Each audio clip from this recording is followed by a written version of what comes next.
Spaghetti westerns in the 60s and the early 70s gave us some of the most iconic moments in cinematic history, and this is one of the best ones. Once Upon a Time in the West is number 99. Really quick before I get started with the video, just want to say that the first bit of this video is going to be, in case you haven't seen the movie, I'm going to give you a brief plot summary and talk about a few things without diving into spoilers. But then the back half of this video is going to be for those of you who have seen it, or maybe those of you who don't mind spoilers. I recommend this movie, obviously. It's on my top 100 list. But if you want to watch the movie, watch the first half of this video, stop, watch the film, and take a good chunk of your day to do it, because it's about 2.5 hours. It's worth the time, trust me.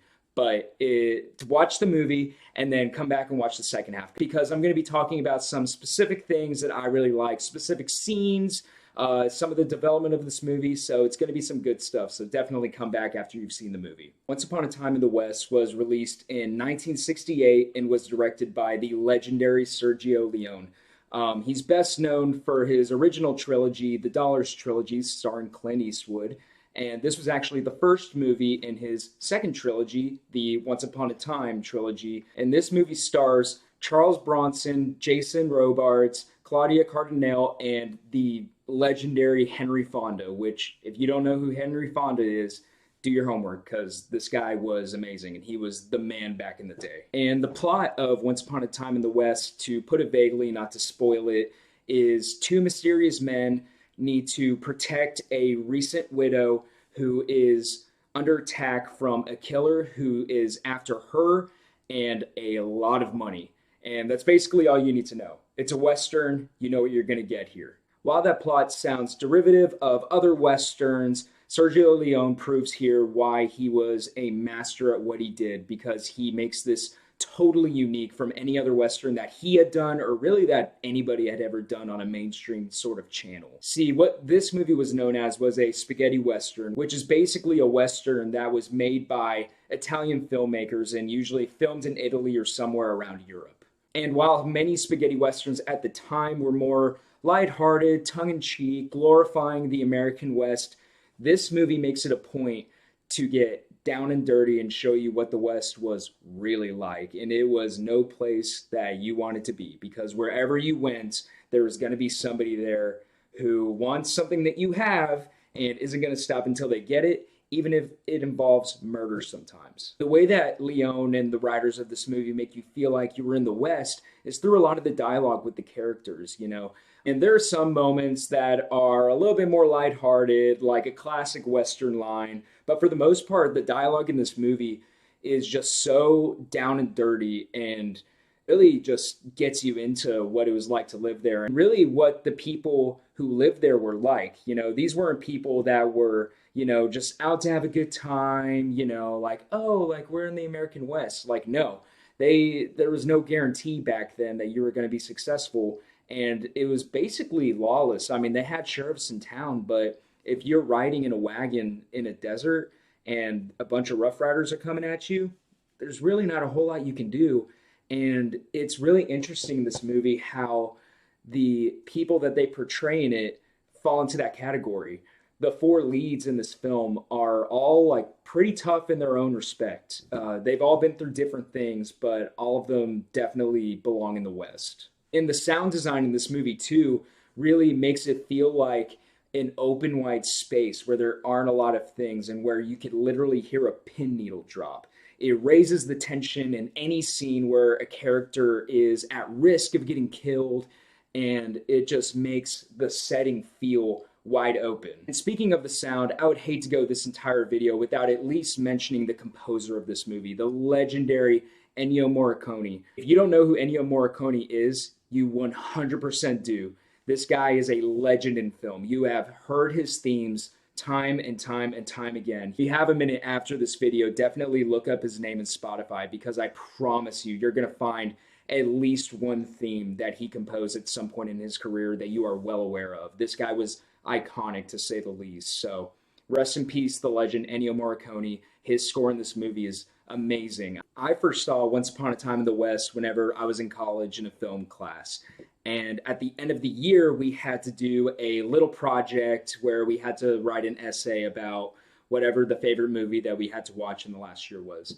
And I chose this one because most of the movies in that class were either modern movies that were very artistically directed, or they may have been older movies where they were very dialogue rich. But I fell in love with this movie because it was the only one that we had to watch that really let its sets, its sound, and really just the landscape that it had around it do all the talking for it. This is the only film that we watched in that year where I actually felt like I was in the setting that the characters were in. And that just made me more invested in the movie as a whole. But yeah, this movie has beautiful visual storytelling. And if you don't believe me, just look up the opening train sequence, or excuse me, the train station sequence. Don't want to get that mixed up for sure. And just thank me later. That opening scene is one of the best ones ever. I mean, it has to be one of the best opening scenes in cinematic history. But all in all, this movie does an amazing job whenever it comes to ingraining you into the American West, for better or worse. And that's something that you can't really say about a lot of old-timey Westerns. Whenever I talk to people about Western films, they kind of have this hokey idea about them, and this definitely throws all of that out the window. So even if you're someone that's not typically interested in old Westerns, you should check this movie out because it's pretty dang good. It makes it apparent that the old-time West is not somewhere you want to be. And I know after watching this film, I definitely don't want to be anywhere near Henry Fonda in this movie. And with that being said, I will go ahead and get into some of the acting in this film because it definitely needs to be addressed. This film was released 53 years ago. So I feel compelled to run down some of the actors that were in this movie, even though they're legends, and a lot of them have lived to have incredible careers. But really quick, the four leads, as I said before, are Charles Bronson, Jason Robards, Claudia Cardinale, and then Henry Fonda. With Charles Bronson, he was basically the man back in the day. He was an action star, and at one point I believe he was actually the highest paid actor in all of Hollywood. So this guy was huge. Jason Robards is probably the best actor you've never heard of. This guy holds the record for most Tony nominations by any actor. He has an Oscar for his role in All the President's Men from 1976. And gosh, I want to say, yeah, he won an Emmy in the 80s as well. So he was actually one award away from EGOTing, which is whenever you have an Emmy, a Grammy, an Oscar, and a Tony. Very few people have actually gotten that who don't compose music for those mediums. The Grammy seems to be the hard one, and that's the one that Robards didn't get. Now, even if you do keep up with old-time actors, I'm guessing the actor that you don't know about in this movie is probably Claudia Cardinale. He was a huge star in Italian and French films back in the day. Came to Hollywood after, I believe, she made it big from the Pink Panther movie, which I'm sure a lot of you know about. The old one, not the one with Beyonce from 2006, just to clarify. But yeah, she came over and did a few Hollywood movies, but then apparently after a while she just started feeling kind of jaded about the whole Hollywood system, so she went back over to Europe and did more Italian and French films that I've definitely never seen. But she hits it out of the park in this movie, and I really wish that she would have stayed because she probably would have won an Oscar at some point. She's seriously that good in this movie, you guys. And lastly, Henry Fonda. He needs no explanation. If you don't know who Henry Fonda is, you need to watch some of his movies because he's one of the best actors to ever do it. I have seen several of his movies, and he is nothing short of incredible in every single one of them. And this isn't the last time in this series that I'm going to be singing his praises because, believe it or not, the guy was in a lot of really good movies that are some of my favorites ever. So Henry Fonda, if you don't know him, look him up. He's the man. So like I said before, even if you aren't a fan of Westerns, I would still recommend this movie for you because this is just so different in the way that it approaches the American Western. But however, if you are a fan of classic Westerns, I would recommend this movie to you too because it still has all the things that you love to see in those films. It has huge, wide landscape shots, has gunfights and outlaws. It's great because it does everything that you want it to do, but it also mixes it up, and that's why Sergio Leone was a master at his craft. All right, so at this point in the video, if you haven't seen the movie, go ahead and click off and watch the film and then come back and watch the second half, because I'm about to go into a few specific scenes and also talk about the development and a few things that I like about this movie. So looking into the development of this movie was actually really interesting, because I found out that Sergio Leone actually wanted to retire from making westerns after he got done with the Dollars trilogy. But apparently Paramount came in and said, hey, if you make a western for us, we're going to give you a big budget and we're going to give you the ability to have Henry Fonda in the film. Because back in the day, the way that stars were in films were a little bit different, where the studios had the rights to an actor so they could sort of dictate what jobs they took. The actor could only take jobs within the studio for the most part, with rare exceptions. So Paramount had the rights to Henry Fonda, and he was Sergio Leone's favorite actor at the time, so he decided to go ahead and take the job. And thank goodness that he did, because this film is just incredible, and this guy just knows how to make a great Western film. And it was just interesting to get this version of the West from the same guy who propped it up and made it a little bit more lighthearted at times, or a little bit more tongue-in-cheek, you know? But yeah, Sergio Leone wasn't supposed to make another Western at all, and then he made this masterpiece. And another person that wasn't supposed to be in this movie was Henry Fonda. Sergio Leone, he didn't automatically get to put Henry Fonda in his movie, but he just was able to have the ability to put him in. He still needed to sit down and have a conversation with him about, you know, the film, and Henry Fonda had to verbally agree to it. Of course, he's one of the biggest actors ever. And initially, Henry Fonda said no, he didn't want to do it. But it wasn't until his good friend, a famous actor named Eli Wallach. Eli worked with Sergio Leone in The Good, the Bad, and the Ugly, and so Henry Fonda called him up after he wasn't really feeling the role, and he asked him his opinion about Sergio Leone, you know, should I take this movie? And Eli told him, you will have the time of your life. And so Henry Fonda said yes, and he became a bad guy. And I can't really think of another movie where Henry Fonda was the bad guy, but he's frightening in this movie. And it goes from this guy who, he consistently plays these characters who are just, you know, overall good-hearted, always do the right thing. You know, he's someone that the classic audience member can just put themselves in his shoes and feel like they're in the movie. But Sergio Leone completely flipped that on its head with this movie, because he goes from being that guy that everyone can, you know, see themselves as, to a guy who murders children with a smile on his face. And as a matter of fact, Henry Fonda showed up to set on the first day with brown contact lenses because he wanted to change up his appearance a little bit for the audience members who are used to seeing his blue eyes and seeing him be a good guy. He thought it'd be a good way to foster in, you know, this really bad character if he just changed up his eye color. You know, he grew a little bit of scruff. But Sergio Leone told him, no, like, I want your blue eyes in this movie because it's going to reflect the icy nature of this character. And, you know, it's just the great directors who think about stuff like that. So, and you know, I didn't think about it until I read up about that element, but there is something scary about Henry Fonda's classic blue eyes that you are used to seeing be such a good presence on the screen. And now that's just instantly changed by this character in his first like minute in this movie. So that was a fantastic decision by Sergio Leone. Thank goodness he reeled that in, and thank goodness an actor like Henry Fonda was humble enough to take direction at that point in his career. So thank goodness Sergio Leone unretired from making westerns, and thank goodness Henry Fonda decided to go bad a little bit in this movie, because he delivers one of his best performances of his career.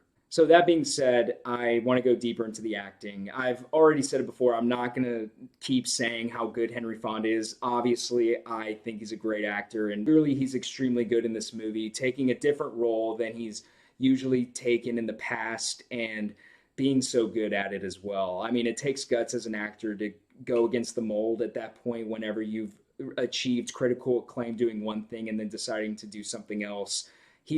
He's done great. Okay, I'm going to stop talking about Henry Fonda for a little bit until I get into some of the scenes I want to talk about. Yeah, like I said before, Claudia Cardinale is also exceptional in this movie. And really, the worst thing about her performance is the fact that it was dubbed, because it just is distracting. And it's too bad that we didn't get to hear that element of her performance in the voice, because I do feel like you miss some of that. And a lot of her physicality in this role and a lot of her facial expressions, just everything else about her performance is great and just extremely good for an actress that I really hadn't heard that much about before having seen this movie. And so that element just missing stinks, but everything else about it is top notch. I wish, again, that she had stayed and done more movies in Hollywood. She seriously could have won an Oscar or two. And she does a good job at playing a woman who isn't a damsel in distress. I mean, she does have moments of duress in this movie. However, her attitude is definitely of someone who has been hardened by the American West and just the territory that they live in. She's not someone who can be easily, intimidated. I mean, specifically that scene where Jason Robards' character comes to the house and sits her down and talks to her and is trying to get whatever money her husband had hidden there. At that, I mean, it's the Old West, so you have to assume he had some money lying around somewhere that maybe she knows about. Even whenever he goes there and is trying to intimidate her, she's having none of it. She's saying, look, dude, I've already been through a lot. Nothing that you can do to me is going to make me weaker. If you do, this is what I'm going to do. And you're not going to take anything from me, basically. And I really like that they made that decision to make her character like that in the movie, because it does make it more realistic as to someone who's been through what she's been through in her life and who has chosen to come out to the West. And now I want to get into some of the specific scenes that I like about this movie. And there are honestly so many iconic ones that it's hard to pick and choose which ones I want to go into. But you have to start somewhere. So I'm going to start with the one that I talked about earlier in this video, the train station sequence, because oh my God, what a scene. I mean, the train station sequence is an incredible opening movie. It instantly sets the tone that you're in for the rest of the film. You automatically have these three menaces of characters that you don't want to be successful after they intimidate the train station employee. And then you instantly know that Harmonica is a dangerous guy behind a gun and you don't want to mess with him, and that people are after him. So clearly this guy has been through something in the past. Then something else about this scene too is the sound design. The sound design is immaculate here. It seems like a decision to do nothing would be easy, but think about the guts to open a movie with no music. It's just a windmill creaking, water dripping on a guy's head, little movements. One guy traps a fly in a gun and you literally just hear it. I mean, it makes the scene so much more tense because these guys are up to no good. They've already intimidated the employees. One person's running off. They're waiting here for somebody. I will say it's a little gross that the one guy that the water was dripping onto his hat, that he drank that water. I mean, where's that happen, man? That's a little icky. I know that it was the Old West, so people don't really care, but I care. We don't live in the Old West anymore. It's also great in that scene whenever the three guys are trying to intimidate Harmonica, basically saying like, oh, we brought just the right amount of horses because they brought three, and they do not intend on Harmonica getting a horse. And then Harmonica just looks at him and goes, no, you brought two too many. That's probably the hokiest line in this entire movie, because for the most part it is pretty down and dirty in the trenches for the American West. But I love that line, and I'm glad that they kept it in, and I don't care if it's inconsistent with the rest of the movie. I love it. It's my favorite line, and I'm sticking to it. Second scene that I want to talk about is less fun. It is the massacre at the McBain home. And this scene is just incredibly tragic. I mean, the writers did a great job of setting up a potential storyline with this family. The first time I was watching this, I really felt like I was there with the main characters of the film. You have a dad, you have his three children. The son is disgruntled that he's getting a new mom. The dad is trying to get buy-in from the kids about, they're going to have riches and they will be happy and they're going to have a new mom and it's going to be great. The daughter seems nice. The little boy seems just super carefree and happy whenever he's hunting with his dad. It's just, it makes it even worse whenever all of them unfortunately get killed. And for me, as a first time viewer, that was super unexpected. You know, you obviously feel a lot of tension in that scene. And this is, again, another moment where the sound design is great because the only sound that you really hear are the birds whenever they're flocking up into the sky. And that means that somebody's there and they're moving. So you know that something is going to happen. But for me, I definitely didn't expect child murder. I usually don't expect child murder in movies, but that's exactly what you get in this film. And yeah, it's a total tragedy because you think you're gonna get one movie with these characters, and you know it's three kids, they feel safe, but Leone and the writers pull the rug right out from under you and say, nope, these guys are just gonna be plot elements for Claudia Cardinale's character as well as the other main characters, and it's gonna give you the opportunity to see evil Henry Fonda.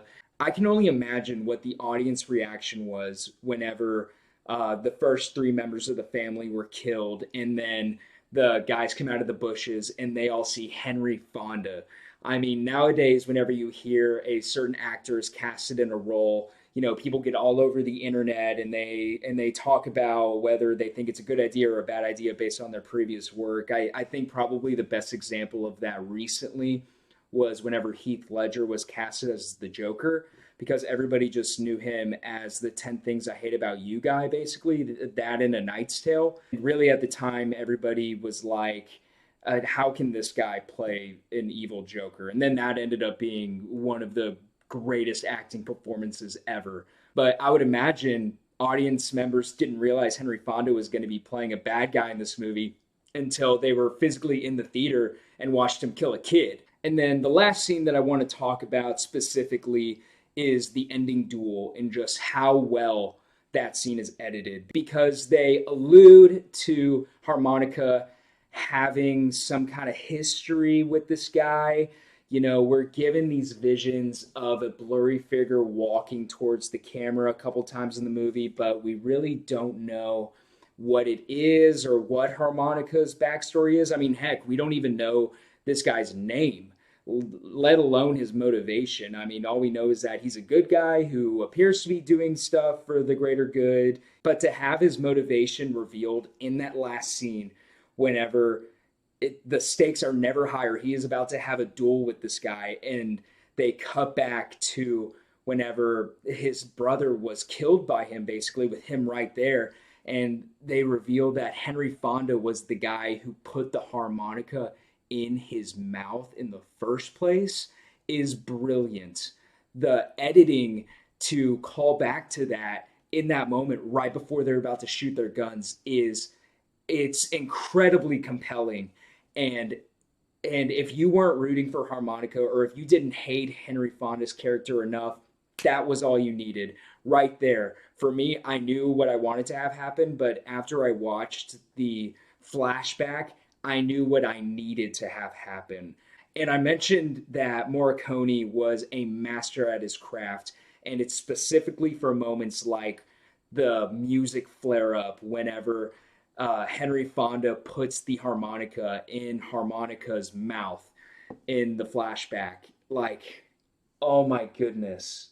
It's filmmaking at its best whenever all of those elements are working in unison. I mean, the music was perfect in that scene, the editing was perfect, the direction was perfect, the performances were perfect. That scene is my favorite one in the entire film. I mean, at that point, you've been sitting there for 2.5 hours waiting to see Henry Fonda get killed, and now he's getting killed by the best character imaginable to do it. So, I mean, yeah, Once Upon a Time in the West, it's definitely a much different movie than Harry Potter and the Goblet of Fire, but nonetheless, I've said it and I will say it again. If you are not interested in Westerns, you should watch this movie. You should put the phone down and you should just take in the landscape. Watch it on the biggest TV that you can and just take it all in, because it is classic cinema at its finest, and it's directed by one of the best to ever do it. It is an all-time favorite film of mine, and yeah, it's number 99. I had a blast rewatching this movie, and I hope that if you haven't seen this movie, you give it a chance because it really is incredible. So, what was your favorite part about Once Upon a Time in the West? Is there anything that I didn't mention that you feel like you just have to talk about? Leave it down in the comments. I'd love to hear your thoughts. Don't forget to like this video if you haven't already, or if you enjoyed the content, and subscribe if you want to see more. I have 98 more videos to do on this list, so there's definitely a lot of content coming, and I can't wait to see all of you again for number 98. Bye, guys.